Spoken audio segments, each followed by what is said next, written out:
السلام علیکم ورحمۃ اللہ وبرکاتہ۔ بسم اللہ الرحمن الرحیم۔ غریب باپ کے پاس بچوں کے لیے عید کے کپڑے لینے کے لیے پیسے نہیں تھے۔ امیر پڑوسی نے اسے دھکے دے کر کہا کہ تمہارے بچے میری اترن پہنیں گے۔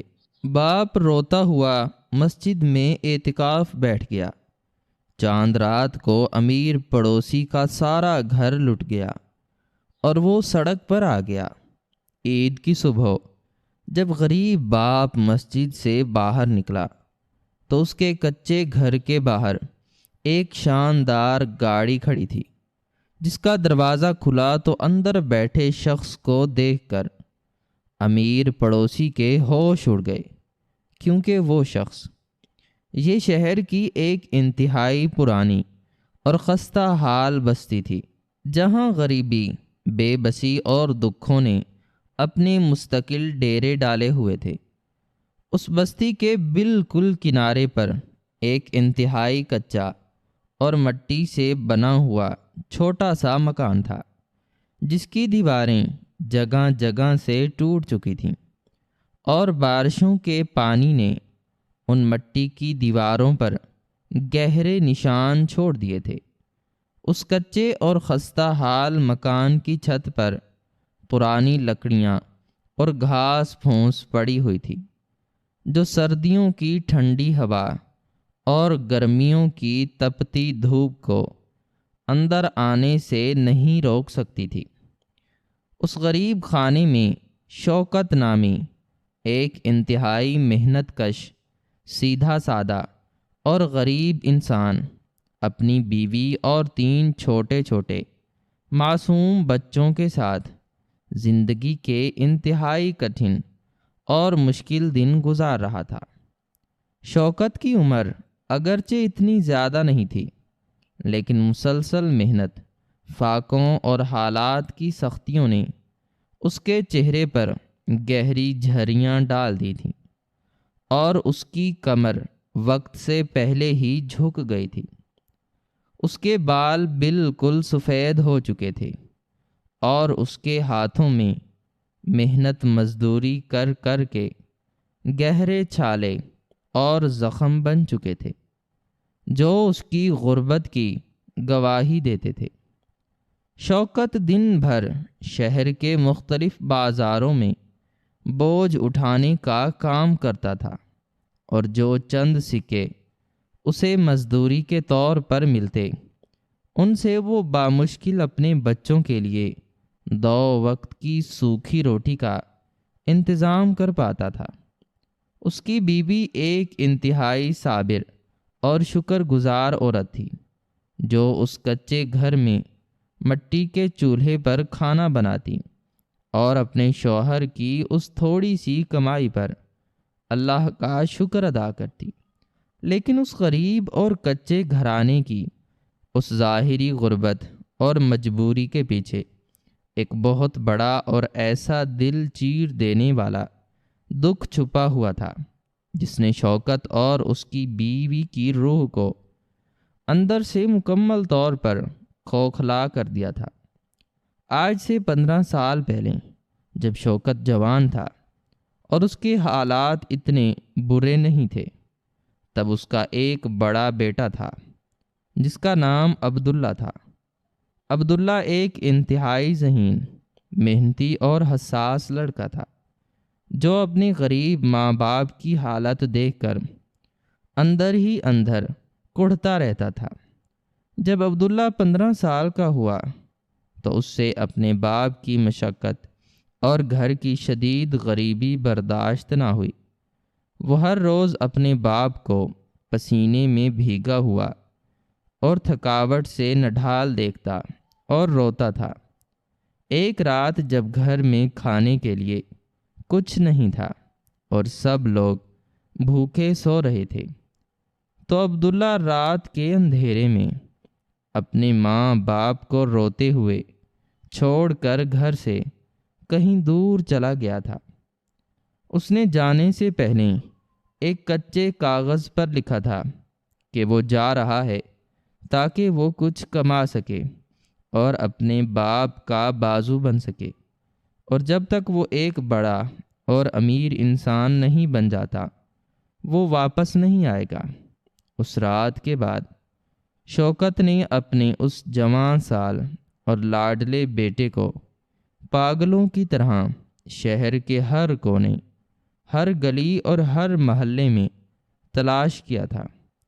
وہ کئی سالوں تک در در کی ٹھوکریں کھاتا رہا اور لوگوں کے آگے ہاتھ جوڑ کر اپنے بیٹے کا پوچھتا رہا، لیکن عبداللہ کا کوئی نام و نشان نہیں ملا۔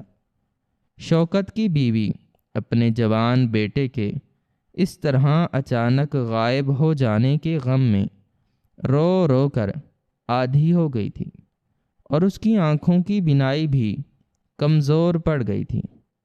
شوکت کے دل میں آج بھی اپنے اس بچھڑے ہوئے بیٹے کی یاد ایک تازہ زخم کی طرح موجود تھی، اور وہ ہر نماز کے بعد رو رو کر اللہ سے اپنے بیٹے کی زندگی اور اس کی واپسی کی دعائیں مانگتا تھا۔ اس بڑے دکھ اور اس شدید غریبی کے ساتھ شوکت کے 3 اور چھوٹے بچے بھی تھے، جو اس کچے گھر میں پیدا ہوئے اور غربت کے سائے میں پل رہے تھے۔ ان بچوں کے جسموں پر ہمیشہ پرانے اور پھٹے ہوئے کپڑے ہوتے تھے، اور ان کے چہروں پر ایک عجیب سی بھوک اور حسرت چھائی رہتی تھی۔ شوکت کے اس کچے اور مٹی کے غریب خانے کے بالکل ساتھ ہی ایک انتہائی عالی شان، بہت بڑی اور پرتعیش حویلی نما کوٹھی بنی ہوئی تھی، جس کی اونچی اونچی دیواریں، مضبوط لوہے کے دروازے اور خوبصورت رنگ و روغن دور سے ہی چمکتے تھے۔ یہ شاندار کوٹھی سیٹھ جبار کی تھی، جو اس علاقے کا سب سے امیر ترین، مغرور اور متکبر انسان تھا۔ سیٹھ جبار کے پاس بے تحاشا دولت اور پیسہ تھا، لیکن اس کا دل دولت کی ہوس میں مکمل طور پر کالا اور پتھر کا ہو چکا تھا۔ اس نے اپنی ساری جائیداد اور یہ سارا پیسہ غریبوں کا حق مار کر، لوگوں کو دھوکہ دے کر اور ناجائز طریقوں سے کمایا تھا۔ اس کے دل میں کسی غریب، یتیم یا بے سہارا کے لیے کوئی رحم یا ہمدردی نہیں تھی۔ وہ اپنے ارد گرد رہنے والے غریب لوگوں کو کیڑے مکوڑوں کی طرح حقیر سمجھتا تھا، اور ان سے بات کرنا بھی اپنی توہین سمجھتا تھا۔ سیٹھ جبار کا گھر ہر وقت دنیا کی تمام نعمتوں اور مہنگے کھانوں سے بھرا رہتا تھا۔ اس کے بچے ہر روز نئے اور چمکدار کپڑے پہنتے، مہنگے کھلونوں سے کھیلتے اور شاندار گاڑیوں میں گھومتے تھے۔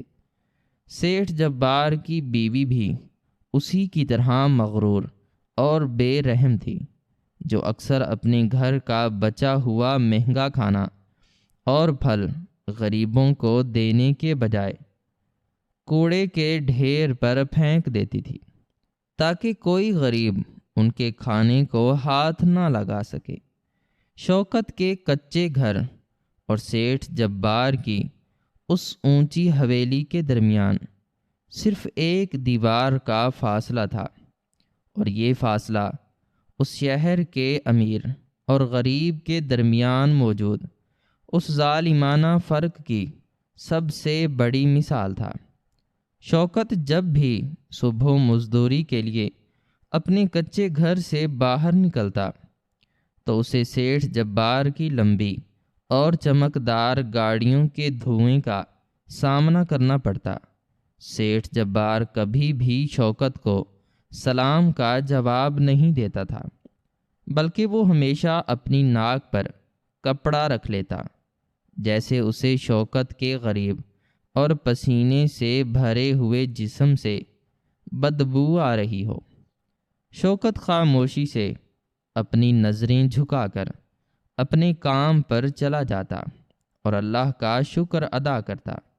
رمضان کا مبارک اور مقدس مہینہ شروع ہو چکا تھا اور گرمی اپنے پورے عروج پر تھی۔ سورج آسمان سے آگ اور شعلے برسا رہا تھا اور زمین تپتی ہوئی بھٹی کی طرح گرم ہو چکی تھی۔ شوکت اور اس کی کمزور بیوی روزانہ سحری کے وقت اٹھتے، لیکن ان کے پاس سحری کرنے کے لیے صرف پرانی سوکھی روٹی اور مٹی کے گھڑے کا سادہ پانی ہوتا تھا۔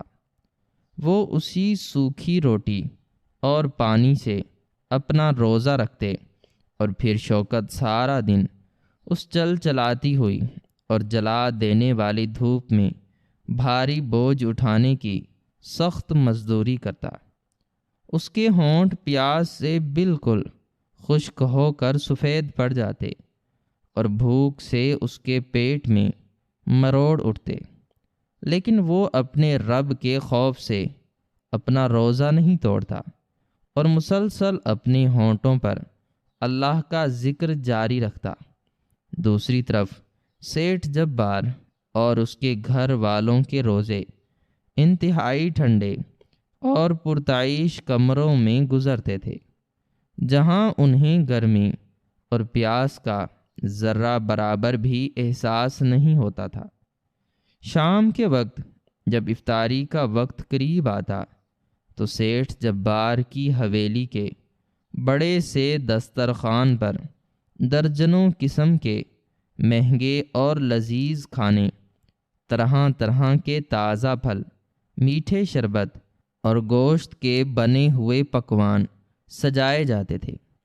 ان کھانوں کی انتہائی خوشبودار اور دل للچانے والی مہک ہوا کے ساتھ اڑتی ہوئی شوکت کے اس کچے گھر میں بھی داخل ہوتی تھی، جہاں شوکت کے چھوٹے چھوٹے اور بھوکے بچے اس خوشبو کو سونگھ کر اور بھی زیادہ بے چین ہو جاتے تھے۔ وہ بچے دیوار کے پاس کھڑے ہو کر حسرت بھری نظروں سے سیٹھ جبار کی حویلی کی طرف دیکھتے اور اپنی ماں سے معصومیت کے ساتھ پوچھتے کہ کیا ہم بھی کبھی ایسا اچھا کھانا اور ایسے میٹھے پھل کھائیں گے۔ ان کی ماں اپنے آنسوؤں کو چھپا کر انہیں پیار سے گلے لگاتی اور کہتی کہ صبر کرو میرے بچوں، ہمارا اللہ بہت بڑا ہے، وہ ہمیں جنت میں اس سے بھی اچھے اور مزیدار کھانے دے گا۔ شوکت جب شام کو تھکا ہارا اور خالی ہاتھ گھر واپس آتا تو اس کے پاس افطاری کے لیے صرف وہی سوکھی روٹی اور ایک دو کھجوریں ہوتی تھیں، جن سے وہ اپنا روزہ کھول لیتے، لیکن ان کے دلوں میں سیٹھ جبار سے کہیں زیادہ سکون اور شکر موجود تھا۔ وقت گزرتا گیا اور رمضان کا آخری عشرہ شروع ہو گیا اور عید کا تہوار بالکل سر پر آ گیا۔ شہر کے تمام بازاروں میں ایک عجیب سی چہل پہل اور رونق شروع ہو گئی۔ ہر طرف لوگ اپنے بچوں کے لیے نئے کپڑے، جوتے اور عید کا سامان خرید رہے تھے۔ امیر لوگوں کے بچے خوشی سے اچھل کود رہے تھے اور ان کے چہروں پر عید کی خوشی واضح نظر آ رہی تھی۔ سیٹھ جبار کے گھر میں بھی روزانہ بڑے بڑے اور مہنگے ڈبوں میں نئے کپڑے اور جوتے لائے جا رہے تھے۔ اس کے بچے حویلی کی چھت پر کھڑے ہو کر شوکت کے غریب بچوں کو اپنے نئے کپڑے دکھاتے اور ان کا مذاق اڑاتے تھے۔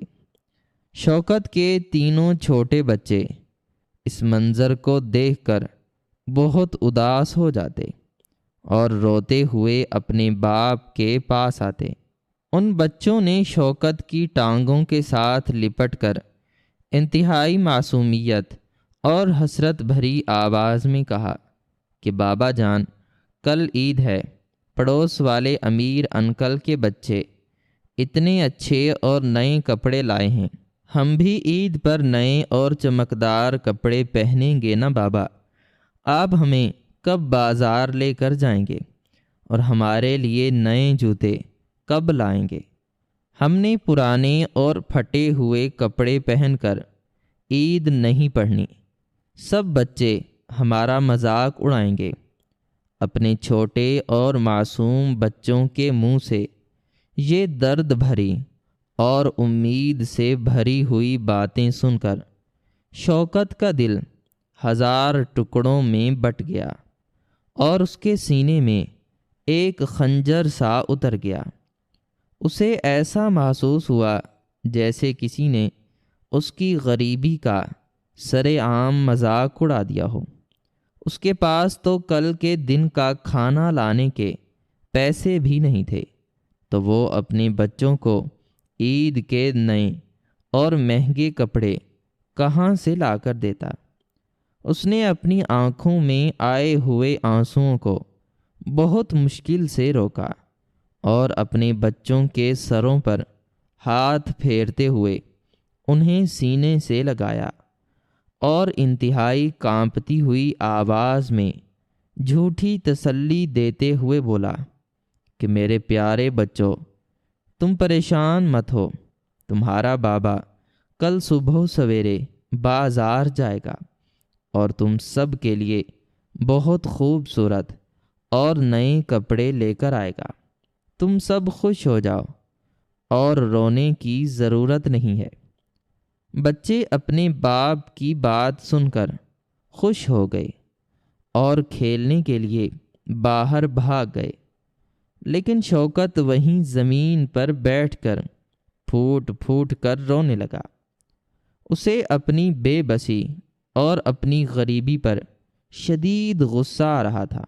وہ ایک باپ تھا اور کوئی بھی باپ اپنے بچوں کو عید کے دن پرانے اور پھٹے کپڑوں میں دیکھ کر خوش نہیں رہ سکتا۔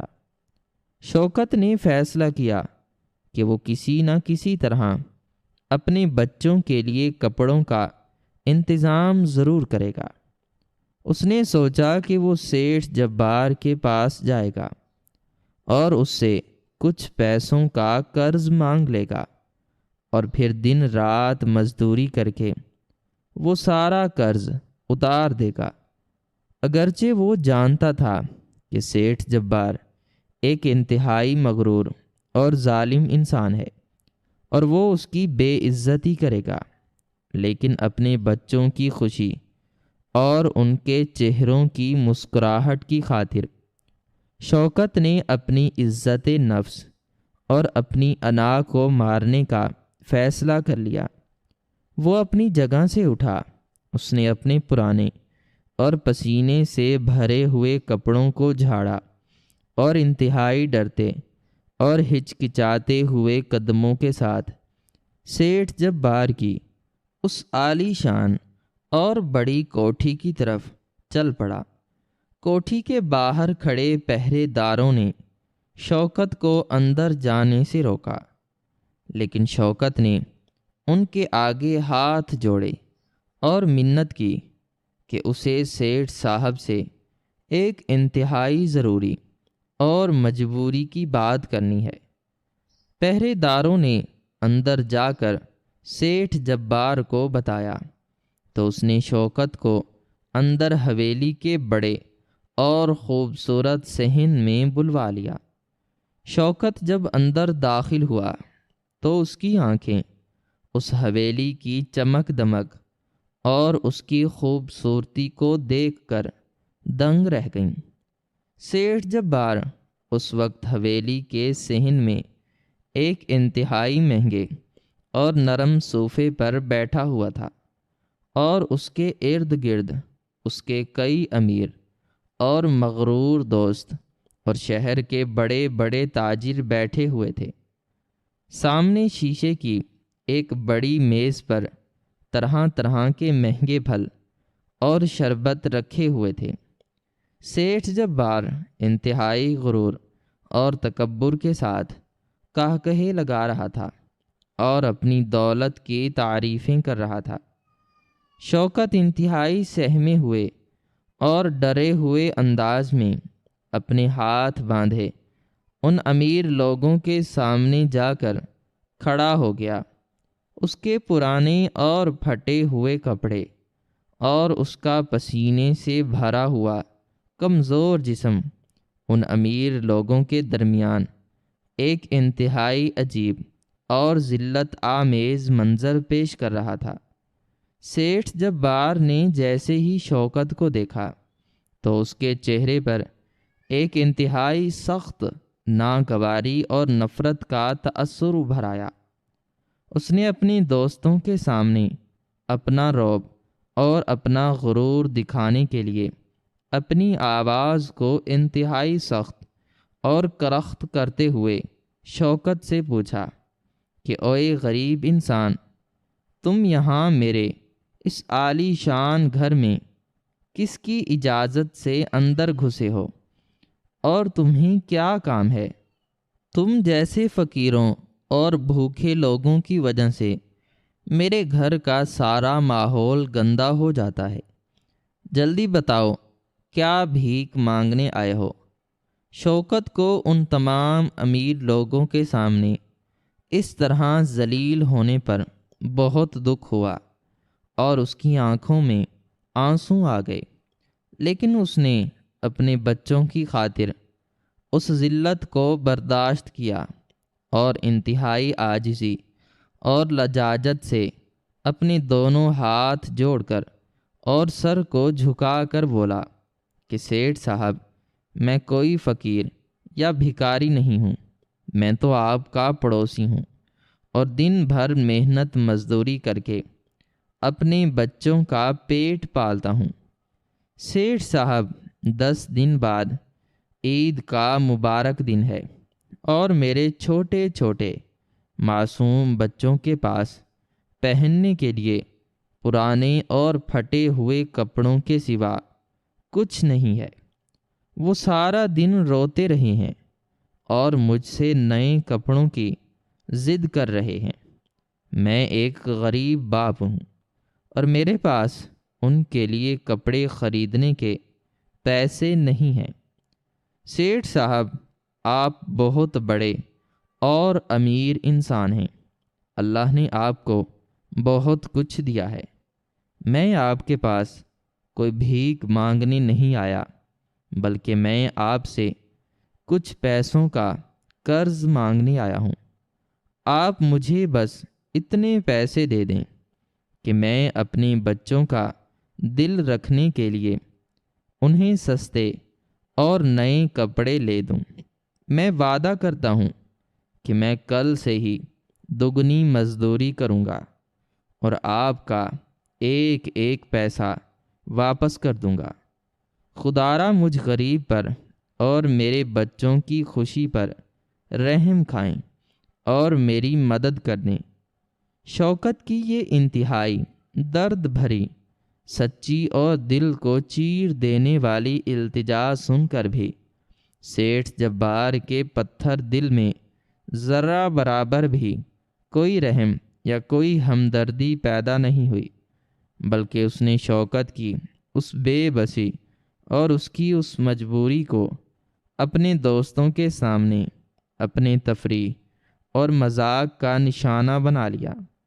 سیٹھ جبار نے ایک انتہائی طنزیہ اور شیطانی قہقہہ لگایا اور اپنے دوستوں کی طرف دیکھ کر بولا کہ دیکھو ذرا اس بھوکے اور فقیر باپ کی جرأت اور اس کی اوقات، اسے اپنے بچوں کو نئے کپڑے پہنانے کا شوق چڑھا ہے۔ ارے بے وقوف انسان، جس کی اپنی اوقات 2 وقت کی روٹی کھانے کی نہ ہو، اسے عید کی خوشیاں اور نئے کپڑے منانے کا کوئی حق نہیں ہوتا۔ تم جیسے نچلے درجے کے لوگ پیدائشی طور پر پرانے اور پھٹے کپڑے پہننے کے لیے ہی پیدا ہوتے ہیں، اور تم مجھ سے قرض مانگ رہے ہو۔ تم ساری زندگی بھی مزدوری کرتے رہو تو تم میرے جوتے کی قیمت نہیں چکا سکتے۔ شوکت ان کڑوی اور زہریلی باتوں کو سن کر خون کے گھونٹ پیتا رہا اور اس کے آنسو اس کے رخساروں پر بہنے لگے۔ سیٹھ جبار اپنی جگہ سے اٹھا اور وہ چلتا ہوا شوکت کے بالکل قریب آ کر کھڑا ہو گیا، اور اس نے انتہائی حقارت، نفرت اور رعونت کے ساتھ شوکت کو کندھے سے ایک زوردار دھکا دیا، جس کی وجہ سے شوکت کا کمزور جسم لڑکھڑا کر پیچھے کی طرف گرنے لگا اور وہ بامشکل خود کو سنبھال پایا۔ سیٹھ جبار نے دھکا دے کر انتہائی گرجدار اور ظالمانہ آواز میں چلاتے ہوئے کہا کہ تم جیسے غریبوں کے بچے کبھی نئے کپڑے نہیں پہن سکتے۔ تمہاری اوقات صرف اتنی ہے کہ تم میرے دروازے کی خاک چھانو۔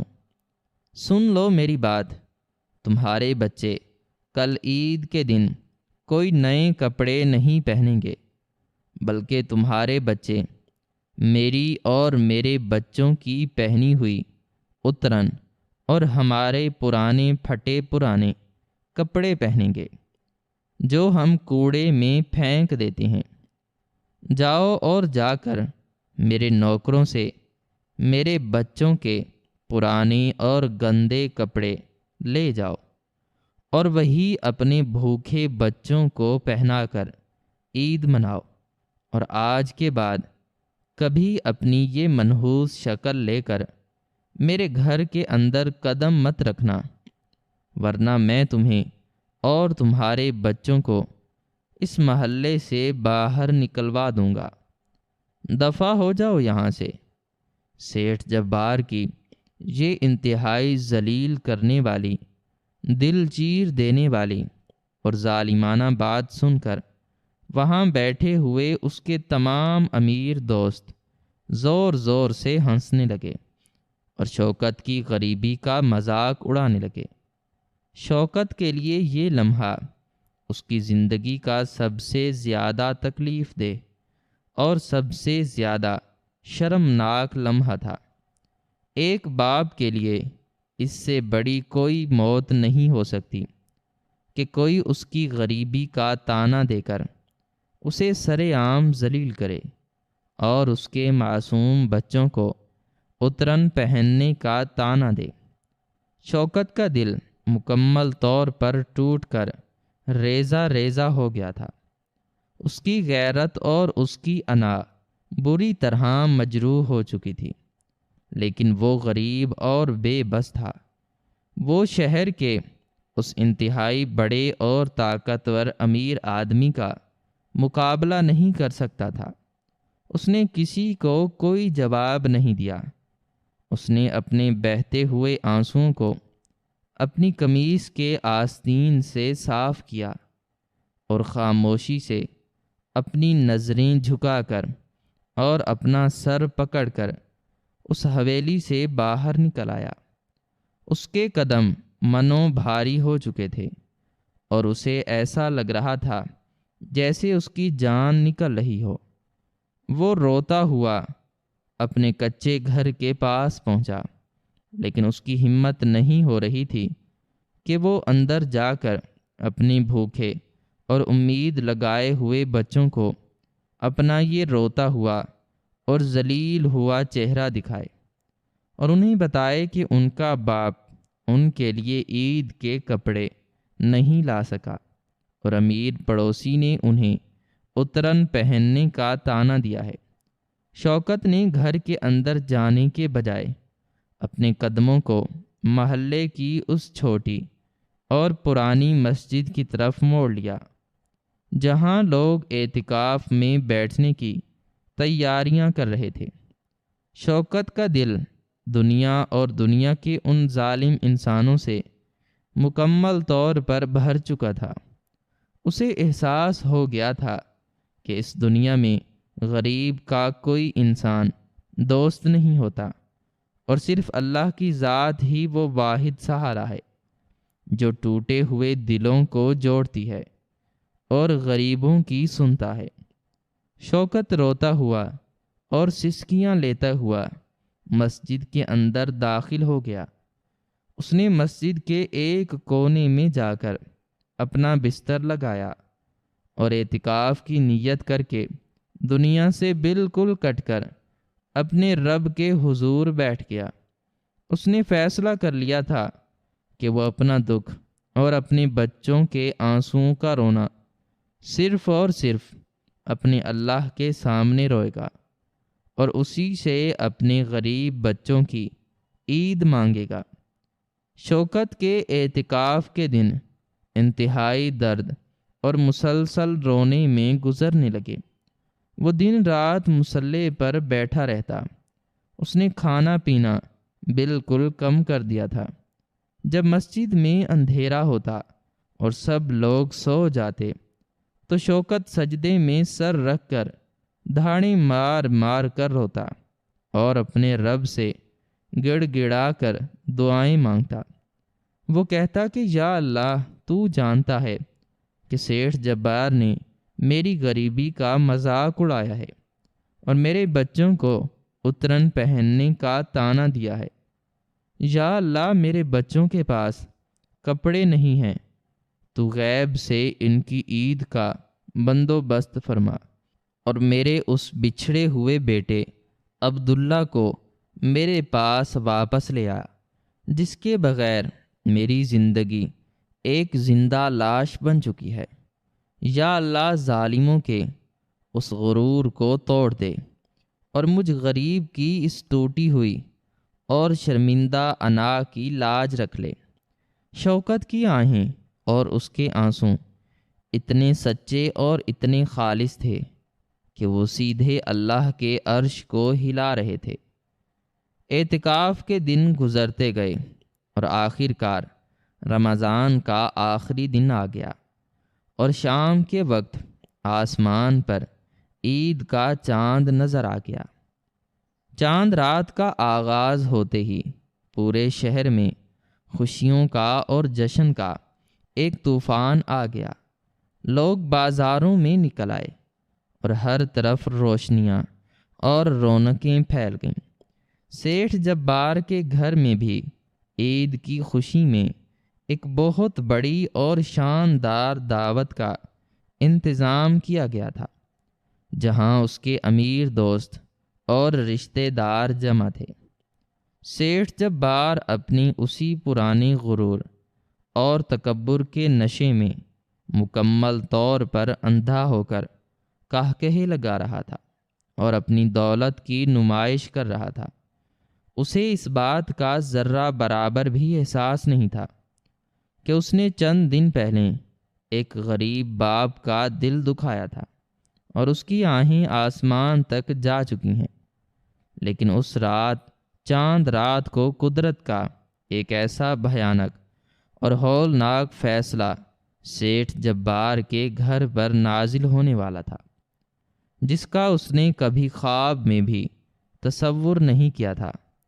رات کے پچھلے پہر جب دعوت ختم ہو چکی تھی اور سیٹھ جبار اور اس کے تمام گھر والے گہری اور سکون کی نیند سو رہے تھے، تو اچانک ان کی اس مضبوط اور اونچی دیواروں والی حویلی میں شہر کے سب سے خطرناک اور جدید ہتھیاروں سے لیس ڈاکوؤں کا ایک بہت بڑا گروہ دیواریں پھاند کر اندر داخل ہو گیا۔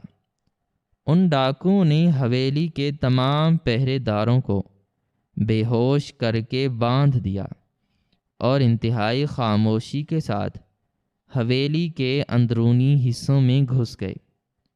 انہوں نے سیدھا سیٹھ جبار کے کمرے کا دروازہ توڑا اور اسے اور اس کی بیوی کو ان کے بستروں پر ہی ہتھیاروں کے ذریعے، ہتھیاروں کے زور پر یرغمال بنا لیا۔ سیٹھ جبار اور اس کی بیوی کی آنکھیں خوف اور دہشت کے مارے پوری طرح پھٹ گئیں۔ ڈاکوؤں نے انتہائی بے دردی سے سیٹھ جبار کو زمین پر پھینکا اور اسے مارنا شروع کر دیا۔ انہوں نے سیٹھ جبار کو مجبور کیا کہ وہ اپنی تمام تجوریوں کے تالے کھولے اور اپنا سارا کالا دھن ان کے حوالے کر دے۔ سیٹھ جبار جو خود کو اس شہر کا خدا سمجھتا تھا، وہ موت کے ڈر سے کانپ رہا تھا اور رو رو کر اپنی جان کی بھیک مانگ رہا تھا۔ ڈاکوؤں نے اس کی حویلی کا کونا کونا لوٹ لیا۔ انہوں نے تجوریوں میں پڑا ہوا کروڑوں کا نقد روپیہ، کئی کلو سونے کے ہیروں کے زیورات، چاندی اور گھر میں موجود ہر قیمتی چیز اپنے بڑے بڑے تھیلوں میں بھر لی۔ انہوں نے دیواروں پر لگی ہوئی مہنگی پینٹنگز اور الماریوں میں رکھے ہوئے قیمتی اور نئے کپڑے بھی نہیں چھوڑے تھے۔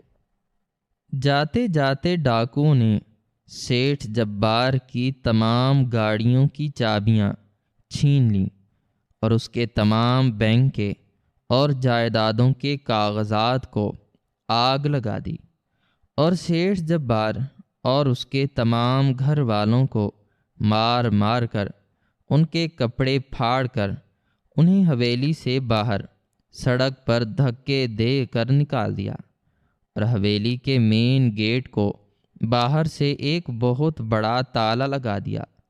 وہ رات سیٹھ جبار کے لیے ایک ایسی قیامت کی رات ثابت ہوئی جس نے اس کا سارا غرور اور اس کا تکبر اور اس کی ساری فرعونیت ایک ہی جھٹکے میں خاک میں ملا دی تھی۔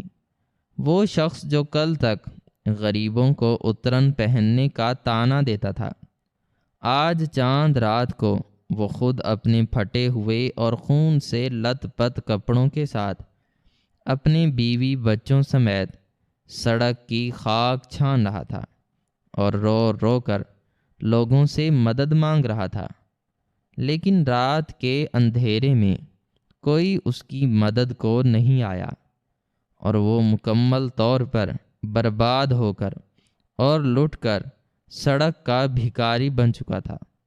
صبح ہوئی اور عید کی انتہائی خوبصورت اور پر نور فجر کا آغاز ہوا۔ شہر کی تمام مسجدوں میں عید کی نماز کی تیاریاں ہونے لگیں۔ شوکت نے بھی پوری رات اپنے رب کے حضور سجدے میں روتے ہوئے گزاری تھی، اور صبح اس نے غسل کر کے اپنے وہی پرانے اور پھٹے ہوئے کپڑے پہن کر عید کی نماز ادا کی۔ نماز کے بعد جب امام صاحب نے دعا کروائی تو شوکت نے ایک بار پھر انتہائی درد اور سسکیوں کے ساتھ اللہ سے اپنے بچھڑے ہوئے بیٹے اور اپنے گھر والوں کے لیے صبر مانگا۔ جب تمام لوگ ایک دوسرے کے گلے مل رہے تھے اور عید کی مبارک باد دے رہے تھے تو شوکت کا دل خون کے آنسوں رو رہا تھا۔ وہ خاموشی اور اداسی کے ساتھ سر جھکائے مسجد سے باہر نکلا۔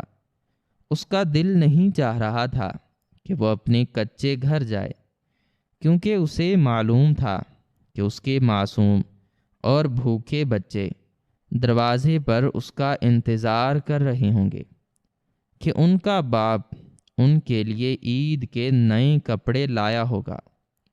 شوکت اپنے آنسوؤں کو چھپاتا ہوا انتہائی بھاری اور کانپتے ہوئے قدموں کے ساتھ بستی کے اس کچے راستے پر چلتا ہوا اپنے گھر کی طرف بڑھ رہا تھا۔ اس کے قدم زمین سے اٹھنے کا نام نہیں لے رہے تھے۔ وہ سوچ رہا تھا کہ وہ اپنے بچوں کو کیا جواب دے گا۔ اسے دور سے سیٹھ جبار کی حویلی نظر آئی، لیکن آج وہاں روز جیسی کوئی رونق اور کوئی پہرے دار نہیں تھا، بلکہ حویلی کے باہر ایک عجیب سا سناٹا اور ویرانی چھائی ہوئی تھی۔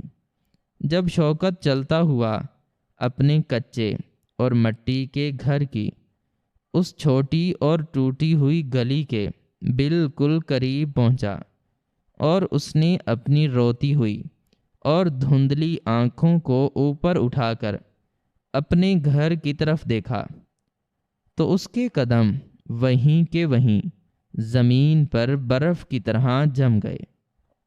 اور اس کی آنکھوں میں ایک شدید حیرت اور ایک ناقابل یقین صدمہ ابھر آیا۔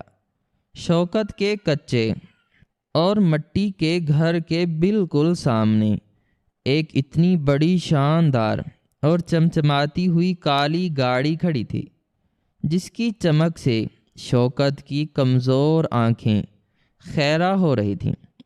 اس نے اپنی پوری زندگی میں اتنی خوبصورت، اتنی بڑی اور اتنی مہنگی گاڑی کبھی اپنے اتنے قریب سے نہیں دیکھی تھی۔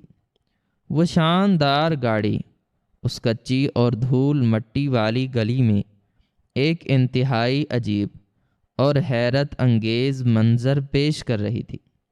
شوکت کا دل زور زور سے دھڑکنے لگا اور اس کے قدم وہیں کے وہیں رک گئے۔ اس کے دماغ میں کئی طرح کے خیالات اور سوال آنے لگے۔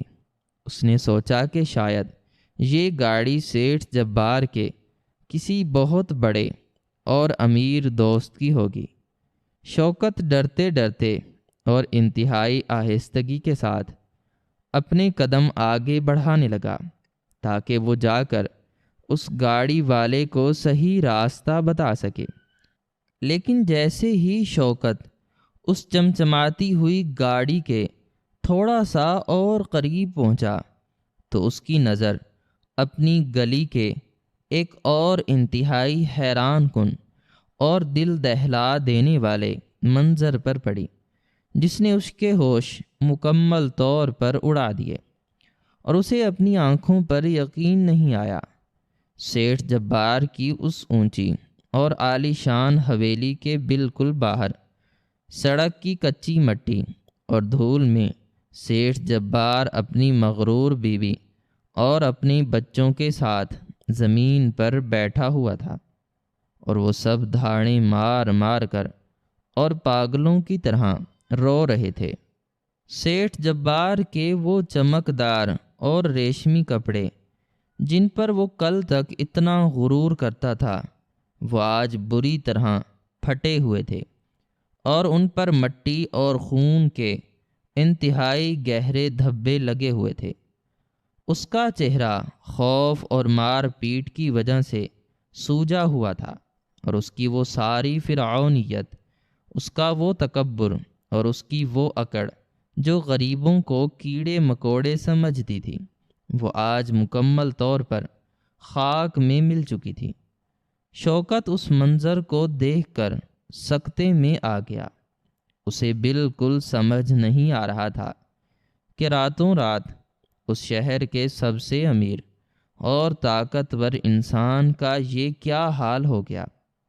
سیٹھ جبار کی نظر جیسے ہی شوکت پر پڑی تو وہ روتا ہوا اپنی جگہ سے اٹھا اور بھاگ کر شوکت کے قدموں میں گر پڑا اور اس کی ٹانگوں سے لپٹ کر زاروں قطار رونے لگا۔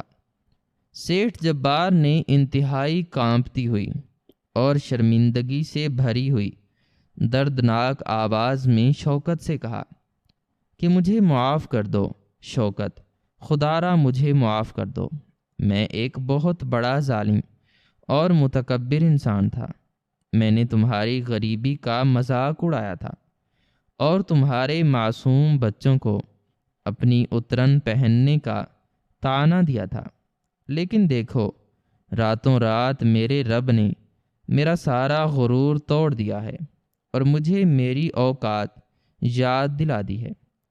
کل چاند رات کو میرے گھر میں بہت بڑے اور ظالم ڈاکو آ گئے تھے، اور انہوں نے میرا سارا کالا دھن، میری ساری دولت، میرا سارا سونا اور میری ساری جائیداد مکمل طور پر لوٹ لی ہے۔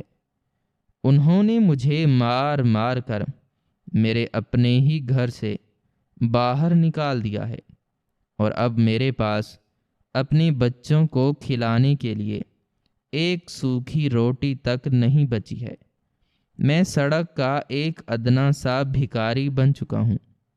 خدا را مجھے اپنی ان آہوں اور اپنی ان بددعاؤں سے معاف کر دو جو تم نے کل رات مسجد میں بیٹھ کر روتے ہوئے دی تھیں، ورنہ میں اسی سڑک پر سڑ کر مر جاؤں گا۔ شوکت ایک انتہائی نیک اور نرم دل انسان تھا۔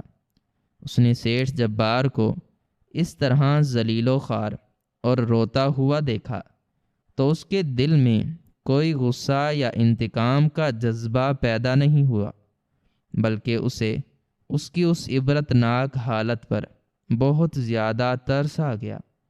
شوکت نے آگے بڑھ کر سیٹھ جبار کو زمین سے اٹھایا اور اس کے کاندھے پر ہاتھ رکھ کر انتہائی نرمی سے بولا کہ سیٹھ صاحب، میں نے آپ کو کوئی بد دعا نہیں دی تھی، میں تو بس اپنے اللہ کے سامنے اپنی غریبی اور اپنی مجبوری کا دکھ رو رہا تھا، اور اللہ بہت بے نیاز ہے۔ وہ جب چاہتا ہے بادشاہوں کو فقیر بنا دیتا ہے اور فقیروں کو بادشاہ بنا دیتا ہے۔ میں نے آپ کو دل سے معاف کیا، اللہ آپ کی اس مشکل کو آسان کرے۔ شوکت سیٹھ جبار کو وہیں روتا ہوا چھوڑ کر اپنے کچے گھر کے ٹوٹے ہوئے دروازے کی طرف مڑا تاکہ وہ اپنے بچوں کو جا کر عید کی مبارکباد دے سکے، لیکن جیسے ہی اس نے اپنے گھر کی طرف نظر اٹھائی تو اس کی آنکھوں کے سامنے ایک اور ایسا ناقابل یقین اور خوشی سے بھرپور منظر تھا جس نے اس کی سانسوں کو ایک لمحے کے لیے مکمل طور پر روک دیا۔ اس کے کچے اور ٹوٹے ہوئے دروازے کے بالکل باہر اس کے تینوں چھوٹے بچے اور اس کی کمزور بیوی کھڑے تھے، لیکن آج ان کے جسموں پر وہ پرانے پھٹے ہوئے اور میلے کپڑے نہیں تھے، بلکہ شوکت کے تینوں بچوں نے انتہائی خوبصورت، چمکدار اور مہنگے ترین عید کے نئے کپڑے پہنے ہوئے تھے۔ ان کے پاؤں میں نئے جوتے تھے اور ان کے ہاتھوں میں بہت سارے مہنگے کھلونے اور مٹھائیوں کے بڑے بڑے ڈبے تھے۔ شوکت کی بیوی نے بھی ایک بہت ہی خوبصورت اور نیا لباس پہنا ہوا تھا، اور اس کے چہرے پر ایسی سچی خوشی اور ایسی چمک تھی جو شوکت نے پچھلے 15 سالوں میں کبھی نہیں دیکھی تھی۔ شوکت یہ سب دیکھ کر مکمل طور پر دنگ رہ گیا۔ اس کا دماغ کام کرنا چھوڑ گیا کہ آخر اس کے ان غریب بچوں کو اتنے مہنگے کپڑے اور اتنے سارے کھلونے کس نے لا کر دیے ہیں؟ کیا یہ کوئی معجزہ ہے یا وہ کوئی بہت ہی خوبصورت خواب دیکھ رہا ہے؟ وہ ابھی اسی حیرت اور ششدر کیفیت میں کھڑا تھا کہ اچانک اس کے گھر کے سامنے کھڑی اس لمبی اور چمچماتی ہوئی شاندار گاڑی کا پچھلا دروازہ انتہائی آہستگی کے ساتھ کھلا۔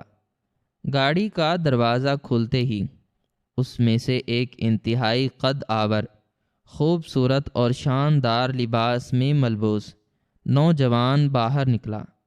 اس نوجوان نے بہت ہی قیمتی کپڑے پہنے ہوئے تھے اور اس کے چہرے پر ایک عجیب سا نور اور ایک بہت ہی پروقار مسکراہٹ تھی۔ اس نوجوان کی نظر جیسے ہی پھٹے پرانے کپڑوں میں ملبوس اور حیرت سے کھڑے ہوئے شوکت پر پڑی تو اس کی آنکھوں سے بے تحاشا گرم آنسو بہہ نکلے، اور اس کا وہ مضبوط جسم ایک لمحے کے لیے شدت جذبات سے کانپ گیا۔ وہ نوجوان تیزی سے اور روتا ہوا شوکت کی طرف بڑھا۔ شوکت اس نوجوان کے اس خوبصورت اور جانی پہچانی سی جھلک والے چہرے کو انتہائی غور اور پھٹی ہوئی آنکھوں سے دیکھنے لگا۔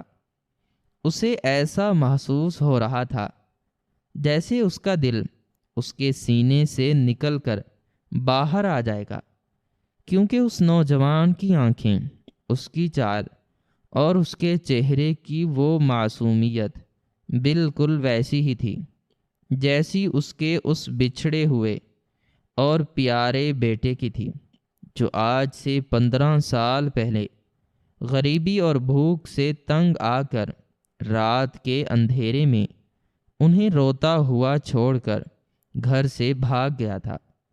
وہ نوجوان بھاگتا ہوا آیا اور وہ شوکت کے قدموں میں اس دھول مٹی والی زمین پر گر پڑا، اور اس نے شوکت کی ٹانگوں سے لیٹ کر انتہائی اونچی اور درد بھری آواز میں دھاڑیں مار مار کر رونا شروع کر دیا، اور چلاتے ہوئے بولا کہ بابا جان، مجھے معاف کر دیں، میں آپ کا وہی نافرمان اور بچھڑا ہوا بیٹا عبداللہ ہوں جو آپ کو اس غریبی میں اکیلا چھوڑ کر چلا گیا تھا۔ بابا جان، میں واپس آ گیا ہوں، آپ کا عبداللہ واپس آ گیا ہے۔ میں نے آپ سے وعدہ کیا تھا کہ میں جب تک ایک بڑا اور امیر انسان نہیں بن جاتا میں واپس نہیں آؤں گا۔ بابا جان، میں نے 15 سال تک دن رات اپنا خون پسینہ ایک کیا ہے۔ میں نے پردیس میں جا کر مٹی اٹھائی ہے، پتھر توڑے ہیں اور بھوکا سویا ہوں، لیکن میں نے کبھی حرام کا ایک نوالہ نہیں کھایا۔ اللہ نے میری محنت اور آپ کی دعاؤں کو سن لیا ہے، اور میں آج اس ملک کا ایک بہت بڑا اور ایماندار تاجر بن چکا ہوں۔ میرے پاس اب کروڑوں کی دولت ہے، اور میں یہ سب کچھ صرف اور صرف آپ کے لیے اور اپنی پیاری ماں کے لیے کما کر لایا ہوں، تاکہ میں آپ لوگوں کی اس غربت کو ہمیشہ کے لیے ختم کر سکوں اور آپ کو دنیا کی ہر خوشی دے سکوں۔ شوکت کے کانوں میں جب اپنے اس بچھڑے ہوئے بیٹے کی یہ آواز پڑی اور اسے یقین ہو گیا کہ یہ سچ میں اس کا اپنا خون اور اس کا لخت جگر عبداللہ ہے، تو شوکت کا دل خوشی اور صدمے کے ملے جلے جذبات سے پھٹنے لگا۔ اس کی آنکھوں سے آنسوؤں کا ایک ایسا سیلاب بہہ نکلا جس نے اس کی ساری زندگی کے دکھوں اور تکلیفوں کو ایک ہی لمحے میں دھو کر رکھ دیا۔ اس نے اپنے کانپتے اور چھالوں سے بھرے ہوئے ہاتھوں سے اپنے جوان بیٹے کو زمین سے اٹھایا اور اسے اپنے سینے سے اتنی زور سے لگا لیا جیسے وہ اسے اپنے اندر چھپا لینا چاہتا ہو۔ باپ اور بیٹے کے اس ملاپ اور ان کے رونے کو دیکھ کر وہاں کھڑی شوکت کی بیوی اور اس کے چھوٹے بچے بھی رونے لگے۔ وہ منظر اتنا جذباتی اور اتنا سچا تھا کہ آسمان کے فرشتے بھی اس پر رشک کر رہے ہوں گے۔ عبداللہ نے روتے ہوئے اپنے باپ کے وہ کھردرے اور محنت کش ہاتھ چومے اور اپنی جیب سے ایک بہت بڑی چابیوں کا گچھا نکال کر شوکت کے ہاتھوں میں رکھ دیا، اور اپنے آنسو صاف کرتے ہوئے انتہائی فخر اور مسکراہٹ کے ساتھ بولا کہ بابا جان، آپ کو اب اس کچے اور ٹوٹے ہوئے گھر میں رہنے کی کوئی ضرورت نہیں ہے۔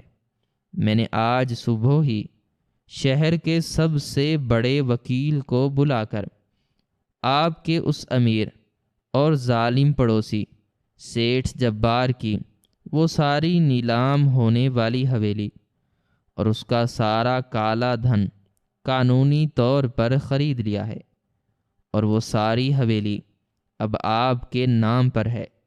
بابا جان، آپ کے ان چھوٹے بچوں کو اب کبھی زندگی میں پرانے کپڑے یا کسی کی اترن پہننے کی ضرورت نہیں پڑے گی، کیونکہ آج سے آپ اس محلے کے سب سے بڑے مالک ہیں، اور ہم اسی عالی شان حویلی میں ایک ساتھ عزت اور بادشاہوں کی طرح زندگی گزاریں گے۔ یہ کہہ کر عبداللہ نے مڑ کر سڑک پر مٹی میں بیٹھے ہوئے اور حیرت سے پھٹی آنکھوں سے دیکھتے ہوئے سیٹھ جبار کی طرف اشارہ کیا اور انتہائی گرجدار اور رعبدار آواز میں بولا کہ سیٹھ جبار، تم نے میرے اس غریب باپ کو دھکے دے کر ذلیل کیا تھا اور اسے کہا تھا کہ اس کے بچے تمہاری اترن پہنیں گے۔ آج دیکھو قدرت کا انصاف کہ اللہ نے راتوں رات تمہارا سارا غرور اور تمہاری ساری دولت خاک میں ملا دی ہے اور تم بھکاری بن گئے ہو، جبکہ میرے غریب اور صابر باپ کی دعاؤں نے اسے آج اس حویلی کا مالک بنا دیا ہے۔ میں چاہوں تو تمہیں ابھی اسی سڑک سے دھکے مار کر نکلوا دوں، لیکن میرے باپ نے مجھے کبھی ظلم کرنا نہیں سکھایا، اس لیے میں تمہیں تمہاری بیوی اور بچوں کے لیے کچھ پیسے دے رہا ہوں تاکہ تم لوگ بھوکے نہ مرو، لیکن آج کے بعد کبھی کسی غریب کی مجبوری کا مذاق مت اڑانا، کیونکہ غریب کی آہ جب آسمان پر جاتی ہے تو وہ ظالموں کے محلوں کو کھنڈر بنا دیتی ہے۔ سیٹھ جبار شرمندگی اور ذلت کے مارے زمین پر سر جھکائے روتا رہا اور اسے اپنی غلطی کا اور اپنے تکبر کا انتہائی بھیانک انجام اپنی آنکھوں کے سامنے نظر آ گیا۔ شوکت نے اللہ کا کروڑوں بار شکر ادا کیا جس نے اسے اعتکاف کی راتوں میں مانگی گئی دعاؤں کا اتنا بڑا اور اتنا خوبصورت انعام دیا تھا۔ اس کی ساری زندگی کی مشقتیں اور فاقے اس کے اس نیک اور ایماندار بیٹے کی واپسی نے ہمیشہ کے لیے ختم کر دیے تھے۔ وہ عید کی صبح شوکت اور اس کے غریب خاندان کے لیے ان کی زندگی کی سب سے بڑی اور سب سے خوشیوں بھری عید ثابت ہوئی، جس نے انہیں غریبی کے اندھیروں سے نکال کر روشنیوں اور عزت کے ایک ایسے شاندار مقام پر کھڑا کر دیا تھا جہاں تکبر ہار گیا تھا اور ایک غریب اور سچے باپ کا صبر ہمیشہ کے لیے جیت گیا تھا، اور اس طرح قدرت نے سب کو ان کے اعمال کا سچا بدلہ دے دیا تھا۔ ناظرین، ہماری آج کی یہ سٹوری آپ کو کیسی لگی؟ کمنٹ سیکشن میں اپنی رائے کا اظہار ضرور کریں، اور مزید اس طرح کی سبق آموز کہانیاں سننے کے لیے ہمارے چینل کو سبسکرائب کرنا نہ بھولیں۔